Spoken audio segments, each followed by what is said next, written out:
Merci de faire confiance au journal de la ville, mesdames et messieurs. Voici le sommaire.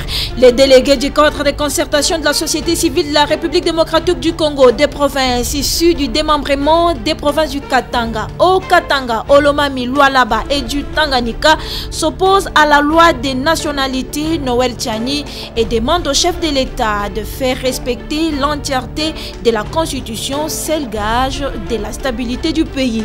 C'était au cours d'une déclaration tenue ce vendredi 16 juillet à Kinshasa. Toujours la loi sur la congolité. Dani Singoma, coordonnateur du cadre de concertation de la société civile, estime qu'elle est inopportune. Vous les suivrez en page magazine dans ce journal. La position de l'ONG ACAJ sur la mise en place des secrétaires généraux, l'intersyndicale nationale de l'administration publique dénonce tout en précisant que les dossiers secrétaires généraux a été déjà clos. L'artiste comédien Mars Kadiombo s'est éteint ce vendredi à 3 h du matin à l'hôpital médecin de nuit des suites d'une courte maladie, une perte énorme pour le monde artistique. C'est tout pour les sommaires, mesdames et messieurs, encore une fois, bienvenue dans ce journal.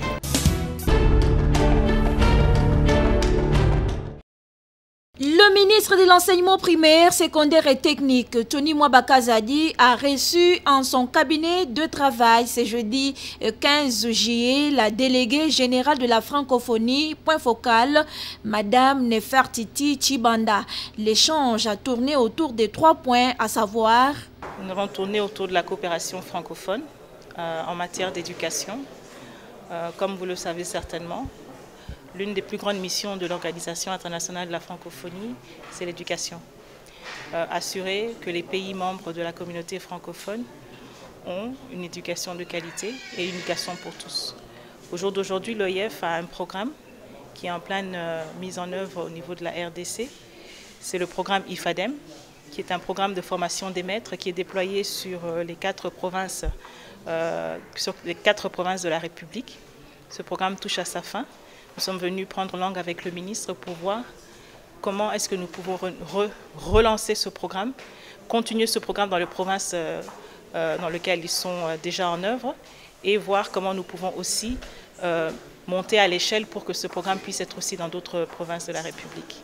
Au-delà de cela, nous avons parlé aussi de la politique de la lecture en milieu scolaire et comment faire pour que nous puissions mettre à la disposition à travers le programme des malles de lecture, bibliomalles, des livres dans les différentes provinces éducationnelles de la RDC. Bon, nous avons déjà trouvé 2 points d'ancrage sur lesquels nous allons commencer à travailler afin notamment de déployer cette politique de lecture publique en milieu scolaire. Mais il y a également aussi un programme sur la mobilité des professeurs, la mobilité des enseignants que nous souhaiterons aussi déployer dans 1 ou 2 provinces de la République. Donc le ministre était très ravi, très disponible. Nous allons entrer maintenant dans une synergie très active. Eu égard à l'attention singulière du ministre, une synergie rapide sera mise en place pour la réalisation des 10 projets.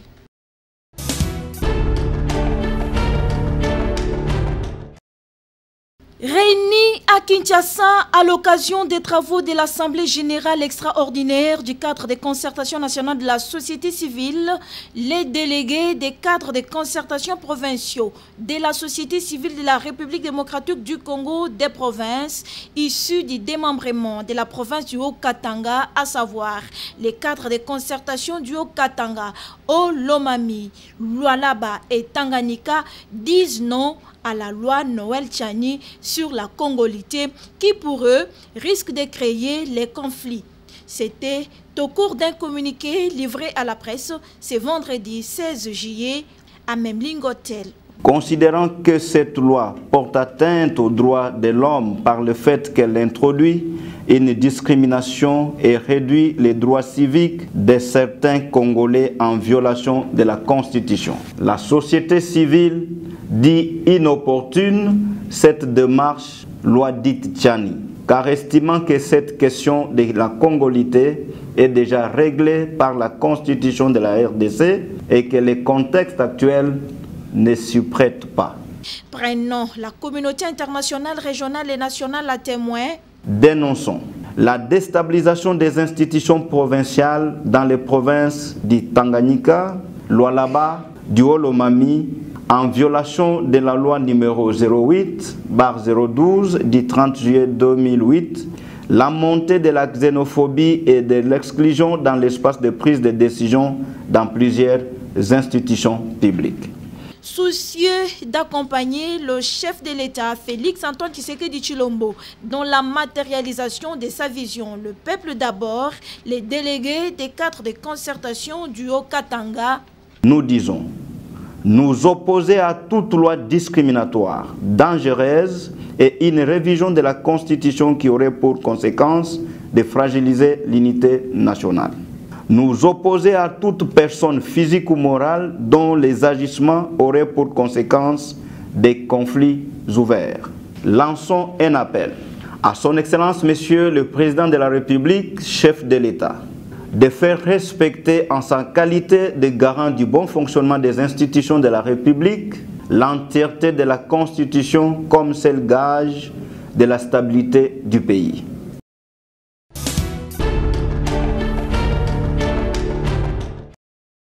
La position de l'ONG ACAJ sur le mouvement du personnel et la mise en place des secrétaires généraux de l'administration publique, l'intersyndical national de l'administration publique, INAP, éclaircit l'opinion au cours d'un point de presse tenu ce vendredi 16 juillet à Kinshasa.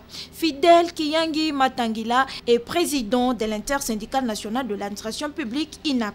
En effet, il nous a été donné de suivre par la voie de presse et même dans les réseaux sociaux la position de l'ONG ACAJ, notamment sur le mouvement du personnel et la mise en place des secrétaires généraux de l'administration publique. Tout en réprouvant les contenus de l'approche, l'intersyndical national de l'administration publique, INAP, en relève d'emblée non seulement du syncrétisme pur et simple, mais aussi une appréciation biaisée des faits par rapport à ces dossiers précis. Concernant cette problématique cruciale, l'INAP, seule interface et partenaire attitré du gouvernement congolais, explicite ce qui suit. Ce dossier de mise en place des secrétaires généraux qui avait hier fait l'objet de controverses a été vidé sur base de l'avis de la Cour suprême de justice qui faisait office de la Cour constitutionnelle, consulté à l'époque par le ministre de la fonction publique. Cependant, l'INAP s'inscrit en faux contre une autre approche avancée relative à la prétendue confirmation des secrétaires généraux AI en place sur base du critère géopolitique, alors que la loi a été déjà appliquée par l'organisation des concours. L'INAP se demande de quelle borne politique se positionnent ces ONG, qui est derrière elles et qu'est-ce qu'elles veulent dans un dossier dont il apparaît clairement ne pas en avoir la maîtrise. Et en conclusion, l'INAP demande à ces ONG, dont ACAJ, en ligne de mire, d'éviter de distraire l'opinion sur ces dossiers de mise en place des secrétaires généraux qui n'attend que sa matérialisation en vue de couronner les heureux lauréats qui sont privés de leurs emplois voilà bientôt 3 années.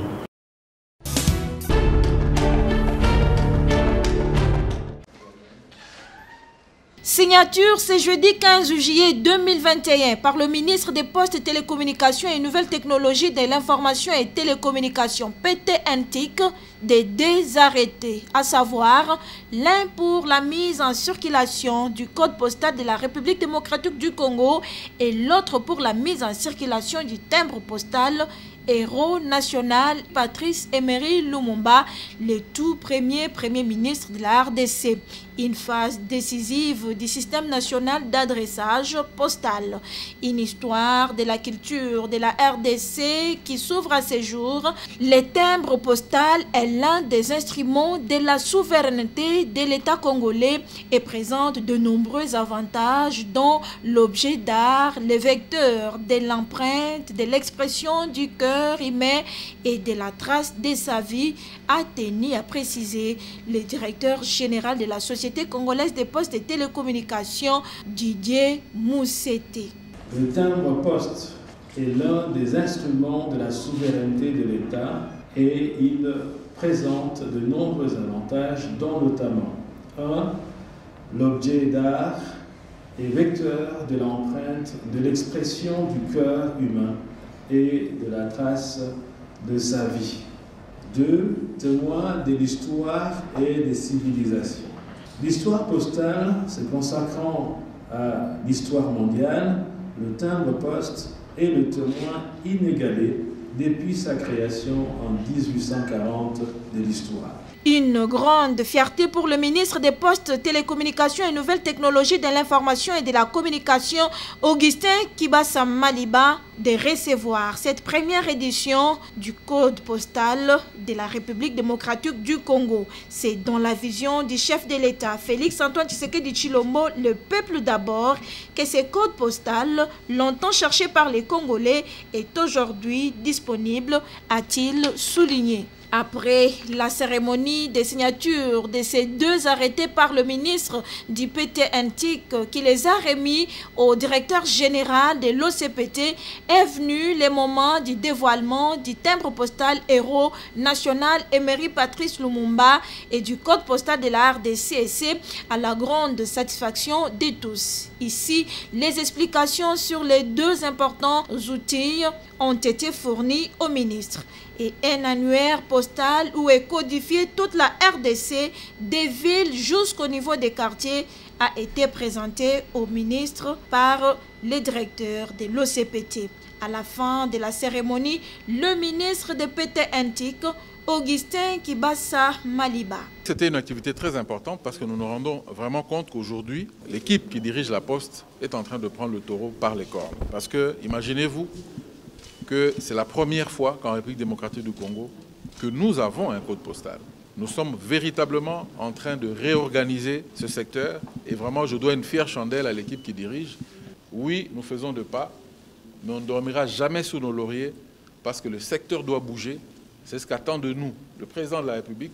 Vous savez qu'il compte énormément sur ce secteur pour impacter sur l'économie nationale. Le DG de la Société congolaise des postes et télécommunications, Didier Moussete, remercie le ministre de PT Antique pour son appui. Avant toute chose, je veux quand même remercier son Excellence, Monsieur le ministre de PT Antique.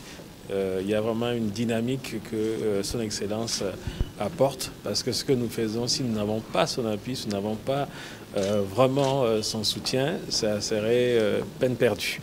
Ce qu'il vient de poser aujourd'hui, ça va rester dans les annales de notre pays pour toujours. Je veux lancer un vibrant appel à tous nos compatriotes. Par conséquent, pour nous, le Congolais, nous devons le savoir. Partout où nous sommes dans le monde, nous pouvons faire le commerce électronique désormais. Quand on nous demandera où mettre, quel est votre code postal, ben on saura maintenant. Avec ce code postal et ce timbre postal, l'histoire de la République démocratique du Congo est relancée.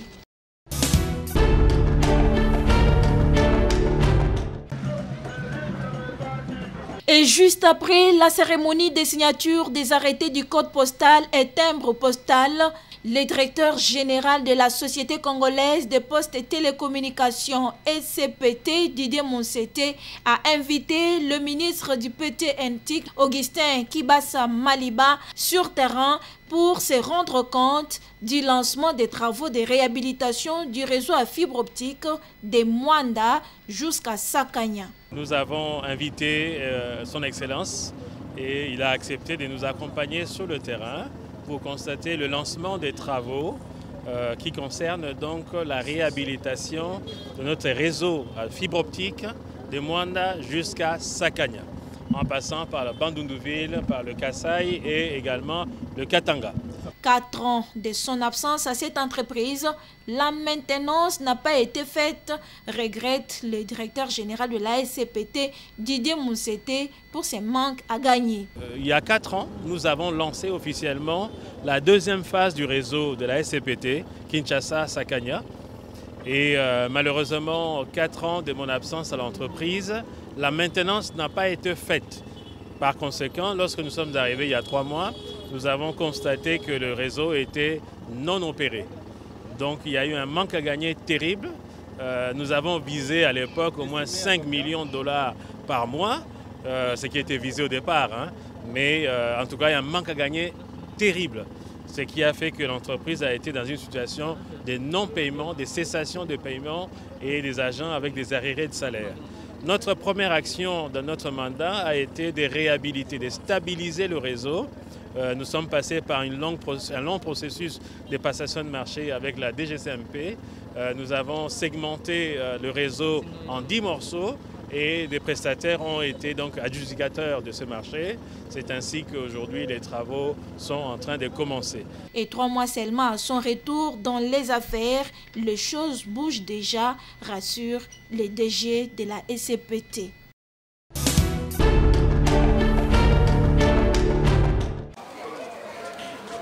La réussite à diverses épreuves se prépare à l'avance et les fruits d'une bonne préparation. Le finaliste du cycle primaire de l'école Baki, situé dans la commune de Kimbanseke sur l'avenue Nzenzalandou 78, s'exerce à répondre aux questions des items, question de se familiariser avec, en vue d'affronter le TENAFEP édition 2020-2021. Les élèves ont eu droit aux explications sur les différentes parties de l'item avant d'entamer la partie questionnaire. Le directeur de l'école Baki, Jomali Nsila, est revenu sur l'importance de bien remplir la partie administrative. Un directeur responsable doit toujours prendre des dispositions pour commencer à rôder les enfants, comment manipuler les items, les remplissages, tout cela fait compte. Alors, raison pour laquelle ces derniers temps nous sommes là uniquement pour aborder les items, expliquer aux enfants, quand on vous donne l'item, dans un premier temps, qu'est-ce qu'il faut commencer à faire. Quand tu es devant l'item, on commence d'abord à remplir la partie administrative. Raison pour laquelle moi-même, en tant que directeur chef d'établissement, j'étais dans la salle de 6e année, expliquer la partie administrative. Et maintenant, le maître, à son tour, va continuer maintenant pour aborder maintenant comment répondre aux questions. L'enseignant Serge Nzila a remis à chaque élève une copie de l'item et lui s'occupe de la partie questionnaire. L'élève Nsassa de la 6e primaire a expliqué ce dont il était question pour le préparatif du TENAFEP qui aura lieu au mois d'août prochain. Le directeur vient de nous expliquer comment remplir l'identification de l'item. Bref, nous sommes pendant la période des préparatifs des TENAFEP. Comme information supplémentaire, le chef d'établissement Baki informe aux parents et à toute la communauté quinoise que l'année 2021-2022, l'école inscrit et ouvre les portes de la 7e et 8e année.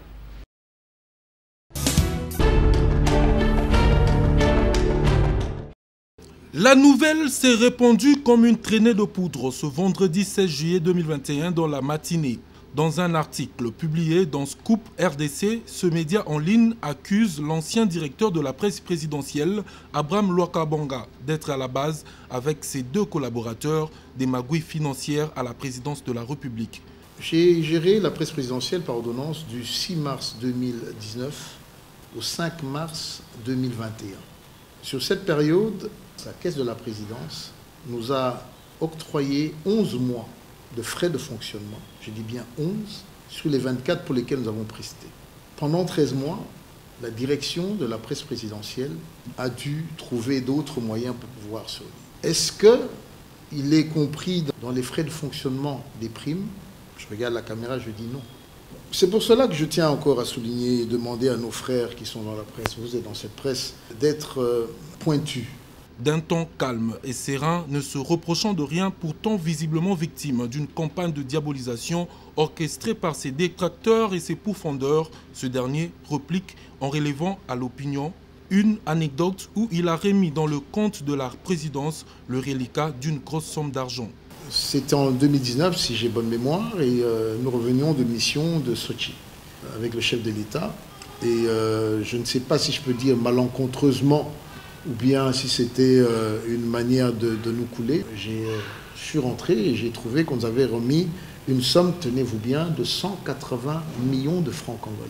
À l'époque, ça correspondait à environ plus de 100 000 $, alors que j'étais simplement censé recevoir les 2 mois de retard de nos frais de fonctionnement qui équivalaient à 32 millions de francs. Nous nous sommes rendus auprès du comptable lui remettre cet argent. Étonné, il me dira, directeur, je suis abasourdi, je lui dis, je suis fils d'un père et d'une mère congolaise qui m'ont enseigné l'honnêteté. Face à ces allégations que ce dernier considère d'une distraction visant une fois de plus à ternir son image, l'ancien directeur de la presse présidentielle, qui pourrait se réserver le droit d'ester en justice, l'auteur de cet article a préféré recourir à sa sagesse dite légendaire en optant pour un droit de réponse dans le même média.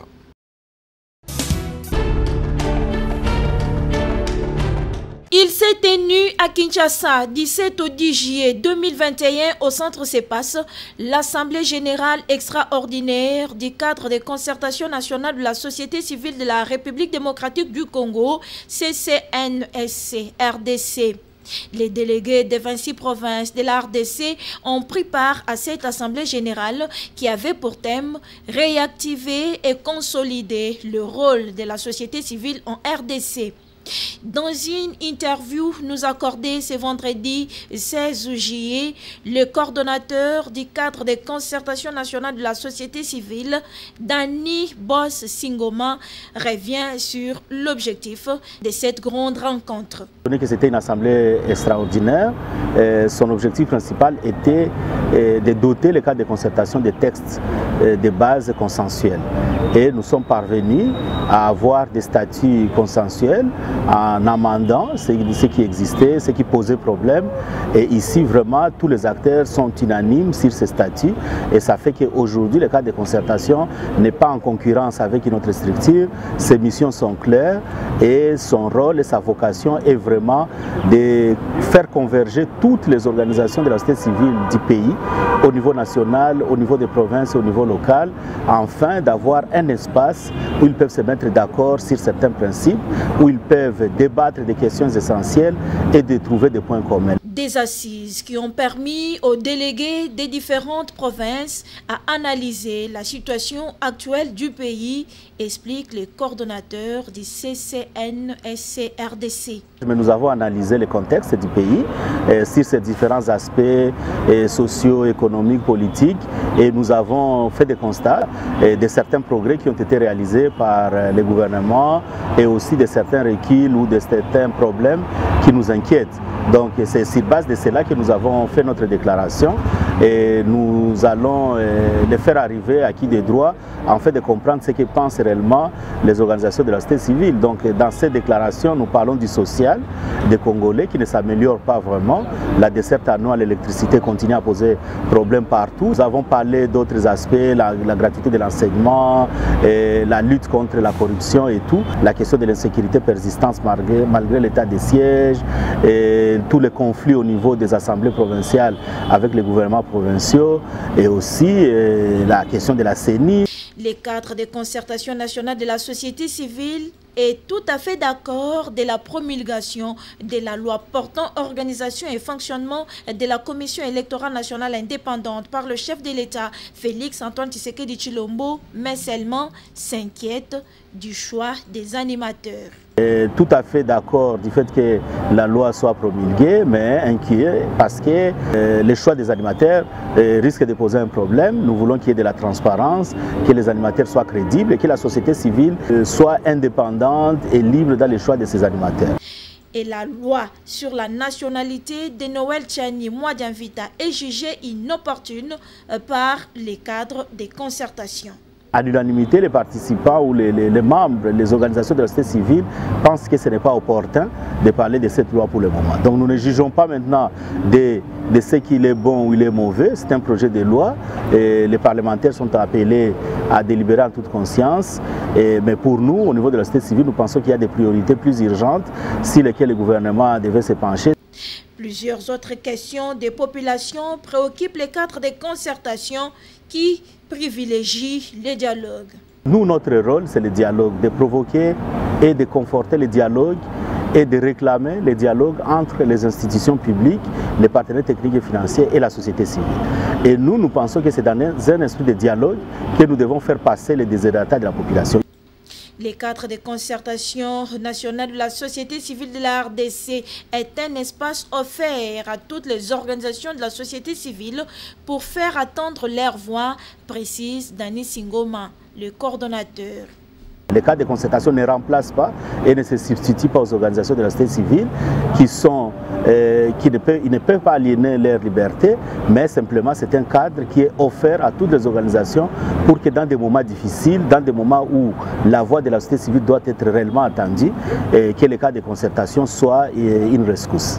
Tout ce que souhaitent les cadres de concertation de la société civile, c'est le bien-être de la population congolaise.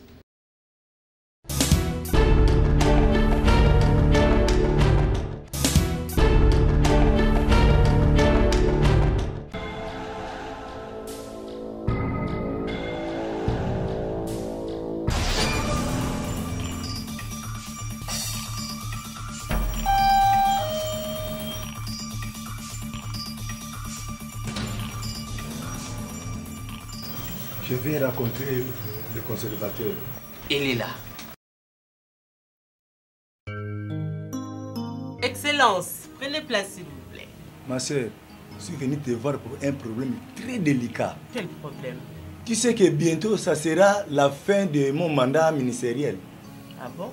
C'est une information que tu me donnes là. Alors, j'ai une préoccupation et la solution ne venait que de toi. D'accord, je vous écoute.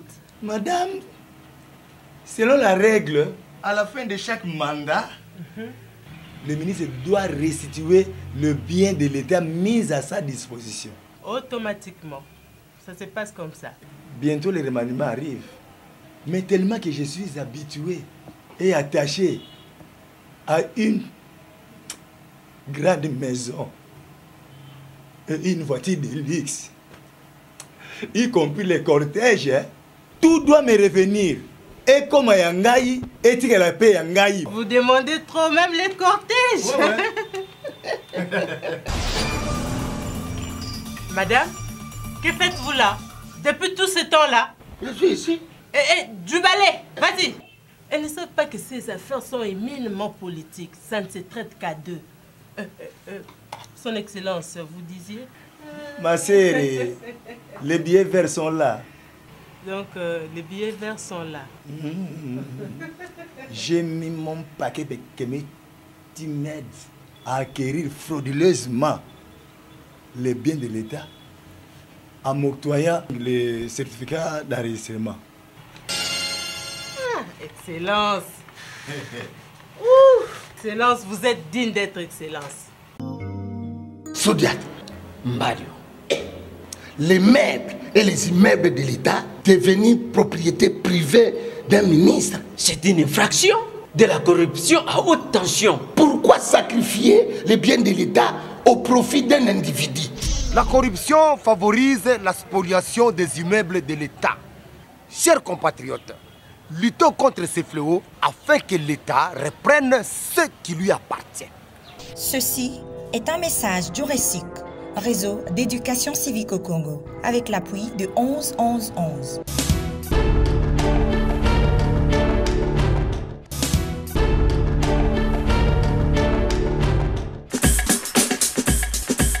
Nous sommes arrivés à la fin de ce journal de la ville, mesdames et messieurs. Merci de l'avoir suivi. Le prochain rendez-vous est fixé pour ce samedi et d'ici là, portez-vous bien.